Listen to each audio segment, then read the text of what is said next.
Il y a un frémissement. Moi, je me suis, quand j'étais auprès du président Hollande pour préparer la COP 21, je pense que les représentants des peuples indigènes n'ont rarement été autant reçus à l'Élysée. Je me suis efforcé, quand je suis devenu ministre auprès du président Macron, de lui proposer un projet d'un sommet des peuples autochtones qui aurait dû être hébergé à Paris et qui aurait été une occasion d'un dialogue exigeant, croisé entre les représentants du monde moderne et les représentants du monde spirituel, pour mettre ces deux mondes qui devraient se compléter plutôt que de s'opposer.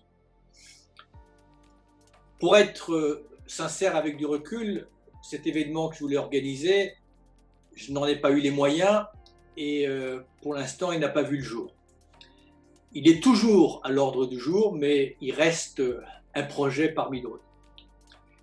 L'inclusion des peuples autochtones dans la lutte des changements climatiques, elle reste marginale, de mon point de vue. Il y a des efforts. L'autre jour, j'ai réussi à, déclencher une réunion entre le président Macron et le cacique Raoni. C'est pas la première fois d'ailleurs, pour ne parler que de ce représentant, qu'il est reçu par des présidents, mais les promesses se suivent. Et souvent, la réalisation de ces promesses tarde à venir.